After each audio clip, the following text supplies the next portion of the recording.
So here lately, I've been trying to rest and recover from a concussion, and it's been giving me some time to really reflect and ruminate over the future of agriculture and some other things.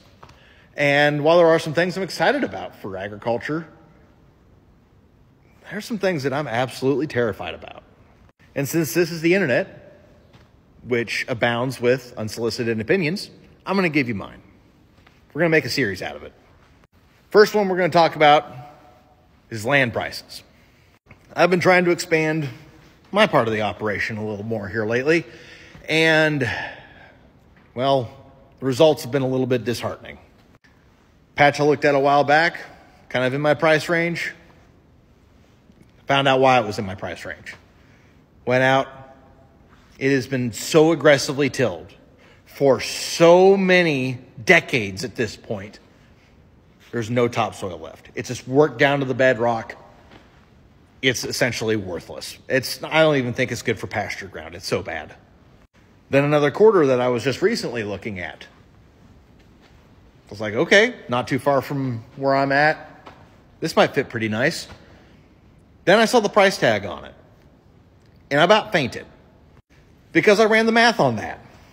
And taking out a 30-year loan on it, especially with the interest rates nowadays, I would have to raise bumper crop, not have a bad year at all for 30 years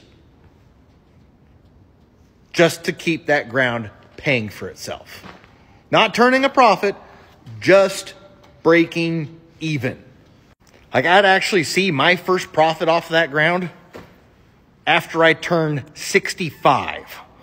And I'm not at a point in my farming operation where I can afford to rob profit from someplace else just to try to keep that one going. And the cause of this rests at the hands of investors. Now, I'm not saying that they're bad people or they got ill intent or it's some, conspiracy or whatever. They're looking for a place to park their money. Inflation is still terrible. If you just leave it as cash, you're losing a boatload of money just because of inflation. The stock market is a mess right now. And gold is wickedly pricey. Where are you going to put it? A lot of them have chosen ground because they're not making any more of it. And, well, so far it seems like it's paying off for them. So besides the headache of not being able to afford ground, I'm also seeing something else that's a bit troubling. Now, it could be good, could be terrible. Who knows?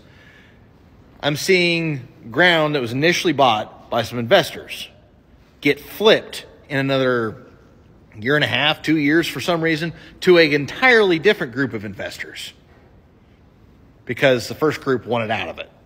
For some reason, it's given me some subprime bubble vibes. So that could, indicate maybe the market will crash. I kind of doubt it. But let's just say I'm not overly thrilled having a ton and a half of different investors who know nothing about the ground, or worse yet, a bunch of big corporations that are looking for a place to park their money.